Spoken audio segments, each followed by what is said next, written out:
बिस्मिल्लाहिर्रहमानिर्रहीम। पाक दामिनी की खुदाई गवाही। चूँकि उम्मुल मोमिनीन हज़रत आयशा सिद्दीक़ा रज़ी अल्लाह दिन भर तेज धूप और गर्म हवा में सफ़र करती रही थी, इसलिए शाम के वक्त उन्हें बुखार हो गया और ऐसा तेज बुखार हुआ कि गाफिल हो गई। रात को फ़ौज ने कूच किया तो उन्हें महिमल में लिटाकर सफ़र शुरू किया गया।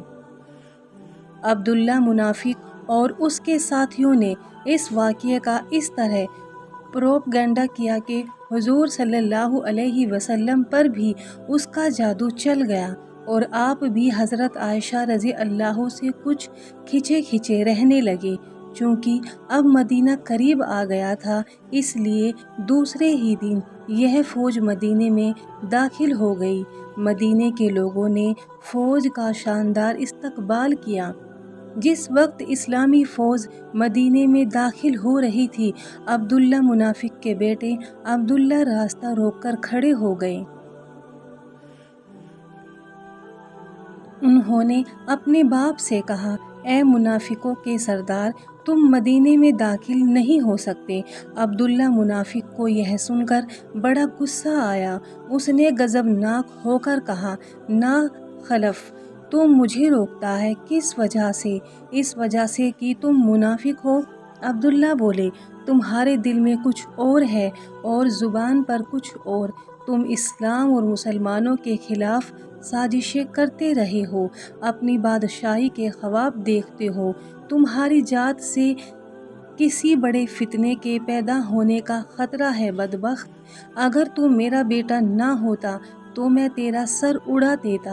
अब्दुल्ला मुनाफिक गर्जा, तुम मुझे कत्ल कर डालो, लेकिन इस्लाम और मुसलमानों के खिलाफ साजिशें ना करो। अब्दुल्ला ने कहा, तुम्हारी साजिशों से रसूल खुदा के दिल को तकलीफ़ पहुँची। तुमने अंसार और मुहाजिरों में बेलुत्फ़ी पैदा कर दी। तुमको और तुम्हारी जमात को हरगिज़ मदीने में दाखिल ना होने दूंगा। मेरे गुमराह बेटे, अब्दुल्ला मुनाफिक ने कहा, तुझे मालूम है कि तमाम मदीना वाले मुझे अपना बादशाह बनाने पर तैयार थे। मेरे लिए ताज बनवाया जा चुका था, मुझे हुकूमत मिलने वाली थी। इन मुसलमानों की वजह से मेरी बादशाही अधर में लटक कर रह गई। अगर मैं शाही हासिल करने की कोशिश ना करूं तो दुनिया में मुझे पस्त हिम्मत इंसान कहेगी। बेटे ने कहा, मुसलमानों और खुदा के रसूल सल्लल्लाहु अलैहि वसल्लम को नुकसान पहुंचाकर हुकूमत हासिल करना हिमाकत नहीं तो और क्या है? जंगा और सल्तनत हासिल करने के लिए कोई कोशिश करना हिमाकत नहीं है। अब्दुल्ला मुनाफिक ने कहा। इस बीच बहुत से मुसलमान वहां जमा हो गए। मुनाफिकों का दस्ता अब्दुल्ला मुनाफिक के साथ हो गया। किसी तरह हुजूर सल्लल्लाहु अलैहि वसल्लम को भी इस वाक़े की इत्तला हो गई। आप फ़ौरन वापस तशरीफ़ लाए। आपने सूरत हाल से बाखबर होने के बाद फरमाया, अब्दुल्ला, तुम अपने बाप और साथियों को मदीना में दाखिल होने से ना रोको। ये सब मुसलमान हैं। या रसूलल्लाह सल्लल्लाहु अलैहि वसल्लम। हज़रत अब्दुल्ला ने अर्ज़ किया, ये मुनाफिक हैं। इस्लाम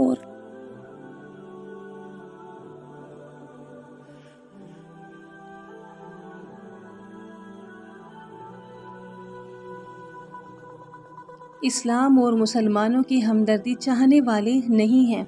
लेकिन अब्दुल्ला, हुजूर सल्लल्लाहु अलैहि वसल्लम ने फरमाया, ये लोग कलीमा पढ़ते हैं, नमाज अदा करते हैं, मुसलमान कहलाते हैं, मुसलमानों की भलाई ना चाहें, लेकिन अपने को मुसलमान कहते हैं, इसलिए इन्हें वे तमाम हुकूक हासिल हैं जो दूसरे मुसलमानों को हैं।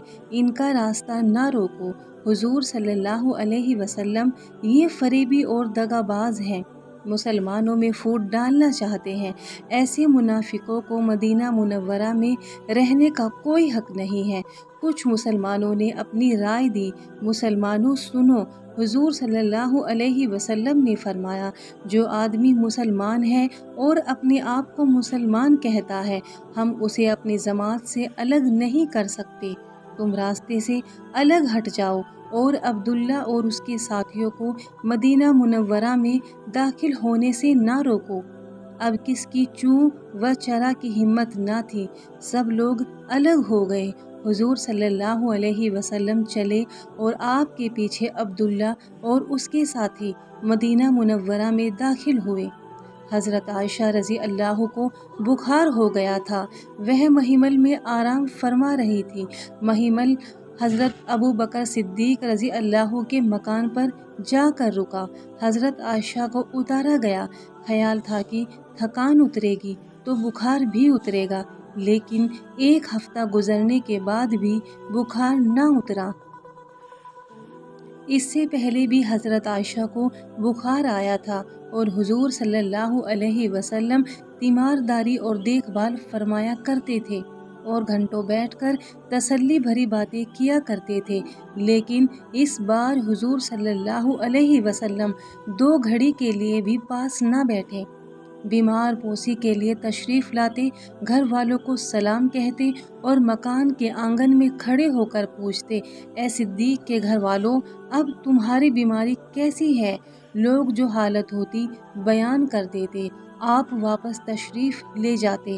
حضرت عائشہ صدیقہ رضی اللہ کو کچھ خبر نہ تھی کہ ان پر کیا بہتان باندھا گیا ہے۔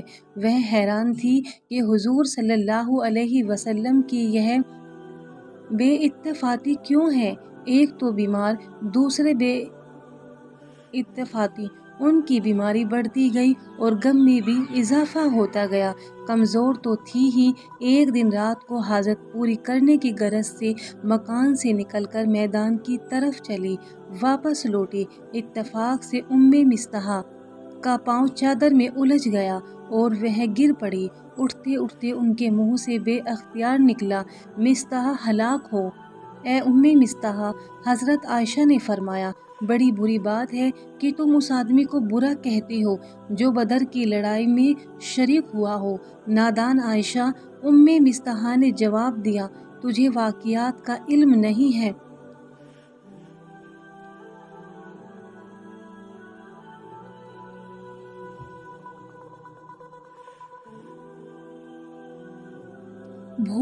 بھولی اور نا تجربے کار خاتون، کیا تو نہیں دیکھ رہی ہے کہ حضور صلی اللہ علیہ وسلم تجھ سے رنجیدہ ہے؟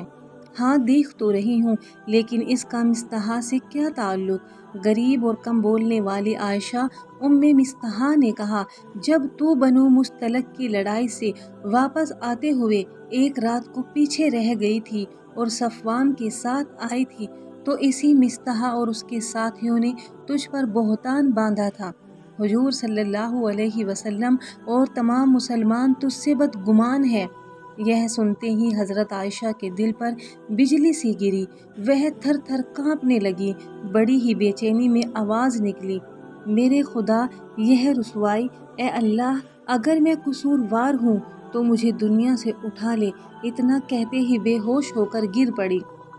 مصطح ان کی یہ کیفیت دیکھ کر گھبرا گئی اور بے اختیار رونے لگی۔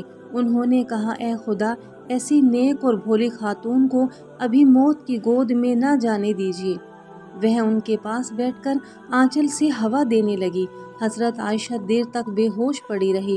ہوش آیا تو آنکھیں کھولی، طبیعت کچھ اور ٹھکانے ہوئی تو اٹھ کر بیٹھی اور رونے لگی۔ انہوں نے سسکیاں بھرتے ہوئے کہا، میرے علیم اور بصیر خدا، تو خوب جانتا ہے کہ میں نے کوئی قصور نہیں کیا، بے قصور بدنام ہو گئی اور بدنام کی جا رہی ہوں۔ اب تو ہی مجھے بے قصور ثابت کر سکے گا اور تو ہی میری پاک دامنی کا ثبوت دے سکے گا۔ حضرت عائشہ رو رہی تھی اور ان کے ساتھ مصطح بھی۔ मस्तहा ने कहा, आयशा रो नहीं, मुझे यकीन है कि खुदा तुम्हारी बेगुनाही साबित करके रहेगा। हज़रत आयशा ने अपने दुपट्टे के आंचल से आंसू पूछे और मस्तहा का सहारा लेकर खड़ी हुई। कमज़ोरी से पाँव डगमगाने लगे तो मस्तहा का सहारा ले लिया। किसी तरह मकान पर पहुंची और मकान में जाते ही बिस्तर पर पड़कर फिर बेहोश हो गई। जब उन्हें होश आया तो सूरज चमक रहा था। सारे सहन में धूप फैली हुई थी। पास में बहुत से लोग बैठे हुए थे। हज़रत आयशा रज़ी अल्लाह ने आंखें खोली, इशारे से पानी मांगा, पानी दिया गया। आपने पानी पिया। पानी पीने से कुछ तबीयत संभली। उसी वक्त हुजूर सल्लल्लाहु अलैहि वसल्लम तशरीफ़ ले आए। आज आप कमरे के अंदर आ गए। आपने दरवाजे के करीब खड़े होकर मस्तहा से पूछा, मस्तहा अब तुम्हारी मरीज़ कैसी है?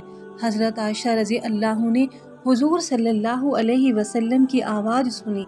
बेकरार होकर हुजूर सल्लल्लाहु अलैहि वसल्लम की तरफ करवट ली। हुजूर सल्लल्लाहु अलैहि वसल्लम के चेहरे पर हसरत से नज़र डाली और बेअख्तियार आपकी आंखों से आंसू जारी हो गए। हुजूर सल्लल्लाहु अलैहि वसल्लम ने उनकी तरफ से मुंह फेर लिया और जल्दी से कमरे से बाहर निकल आए। सहन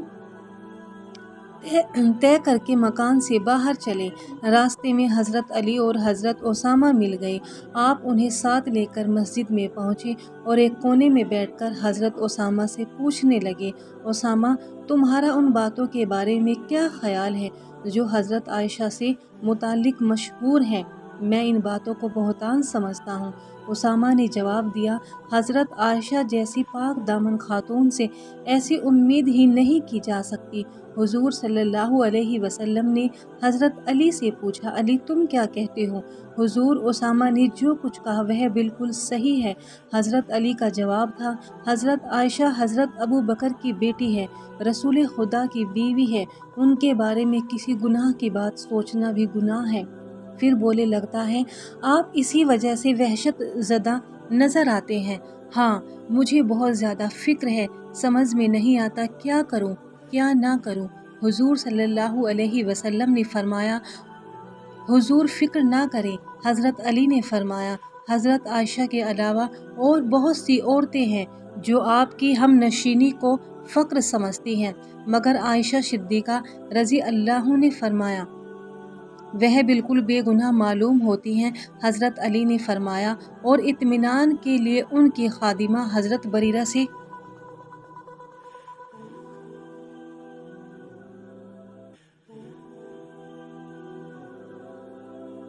वह बिल्कुल बेगुनाह मालूम होती हैं। हज़रत अली ने फरमाया, और इत्मीनान के लिए उनकी खादिमा हज़रत बरीरा से मालूम कर लीजिए। हुजूर खामोश हो गए। कई दिन बाद आपने बरीरा को तलब किया। जब वह आई तो हुजूर ने पूछा, बरीरा, आयशा के बारे में तुम्हारा क्या ख्याल है? बरीरा कहने लगी, हुजूर, क़यामत के दिन मुझे आपकी शफाअत और खुदा का दीदार नसीब ना हो अगर मैं ज़रा भी गलत कहूँ या झूठ बोलूँ। हज़रत आयशा निहायत पाक दामन और गैरतमंद हैं। उन पर बदमाशों ने बेबुनियाद इल्ज़ाम लगाया है। हुजूर ने बरीरा को विदा कर दिया। अगरचे इन गवाहियों से आपको तसल्ली हो गई थी, लेकिन आप ऐसी गवाही चाहते थे जो हज़रत आयशा की पाक दामिनी की भरपूर गवाही दे सके, जिसे रद्द ही न किया जा सके। कई दिन के बाद हुजूर के पास एक दिन ऐसा भी आया कि हज़रत उस्मान, हज़रत उमर और हज़रत अली तीनों बैठे थे। आपने तीनों से पूछा, तुम्हारा आयशा के बारे में क्या ख्याल है? तीनों ने एक ज़ुबान होकर कहा, हज़रत आयशा रज़ी अल्लाह की पाक दामिनी के बारे में किसी काफिर ही को शक होगा। हुजूर अब भी खामोश रहे। थोड़ी देर भी ना गुजरी कि हुजूर पर एक कैफियत तारी हो गई। आपका चेहरा मुबारक लाल हो गया, आंखें चमकने लगी, जिस्म पसीने में डूब गया। सब समझ गए कि हुजूर पर वाहिया नाजिल हो रही है। वाहिया का सिलसिला ख़त्म हुआ तो आपने बताया, अल्लाह ने आयशा की पाक दामिनी की तस्दीक कर दी है। तीनों बुजुर्ग एक साथ बोले, खुदा का शुक्र है, हमने इस बहतान पर कभी यकीन ना किया और हम खुदा के गजब से बच गए। हुजूर ने उसी वक्त तमाम मुसलमानों को जमा करने का हुक्म दे दिया। جب تمام مسلمان مسجد نبوی میں جمع ہو گئے تو حضور منبر پر تشریف لائے اور ایک نہایت ہی اثردار تقریر کی۔ حضرت عائشہ رضی اللہ کے سلسلے کی واقعہ پڑھ کر سنائی۔ وہ بھولے بھالے مسلمان جو منافقوں کی چال کے شکار ہو گئے تھے بہت شرمندہ ہوئے۔ انہوں نے اسی وقت توبہ کی۔ حضور حضرت ابوبکر کے مکان کی طرف روانہ ہوئے۔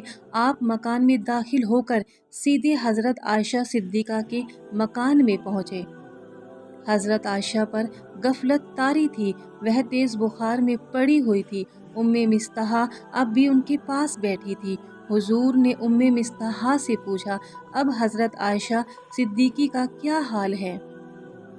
مصطح نے آنسوؤں کی کچھ بوندوں کو گراتے ہوئے کہا، کوئی دم کی مہمان ہے۔ حضور یہ سن کر گھبرا گئے۔ آپ نے پوچھا، کیا مرض کا جور ہے یا کوئی اور بھی شکایت ہے؟ مرض تو ایسا تیز نہیں معلوم ہوتا، کوئی روحانی تکلیف ہے؟ مصطح نے جواب دیا، کیا کھاتی پیتی ہیں؟ حضور نے پوچھا، کئی دن سے کچھ نہیں کھایا، صرف پانی کے کچھ قطروں پر زندگی گزار رہی ہیں۔ مصطح نے بتایا، بے ہوش کب سے ہیں؟ حضور نے پوچھا، رات سے۔ مصطح نے بتایا۔ حضور بڑھے، جیوں ہی حضور نے چادر پکڑ کر کھینچنا چاہا، فوراً ہی حضرت عائشہ صدیقہ کو ہوش آ گیا۔ حضور کو دیکھا اور کمزور آواز میں بولی، میرے حضور، کیا میرا قصور معاف کر دیا گیا؟ حضور وہیں پر بیٹھ گئے، مسکرا کر کہا، تم کو مبارک ہو، تمہاری پاک دامنی کی گواہی خدا نے دے دی ہے۔ حضرت عائشہ کا چہرہ کھل اٹھا۔ انہوں نے کہا، خدا کا ہزار ہزار شکر ہے کہ میری روحانی تکلیف دور ہو گئی۔ حضور نے کہا، عائشہ، میں نے تمہارے دل کو تکلیف پہنچائی ہے، میں شرمندہ ہوں، یہ میرا قصور ہے، کیا تم میرے اس انجانے قصور کو معاف کرو گی؟ حضرت عائشہ بولی، میرے سرتاج، آپ کا کیسا قصور؟ آپ کو تو واقعات نے یقین کرنے پر مجبور کر دیا۔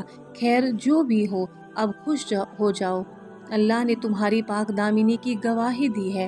حضرت عائشہ رضی اللہ خوش تو ہوئی اور سکون ملنے کی وجہ سے اب وہ تیزی سے صحت مند ہونے لگی۔ انشاءاللہ سیریز کا اگلا حصہ کل پوسٹ کیا جائے گا۔ آپ حضرات سے التجا ہے، اسے زیادہ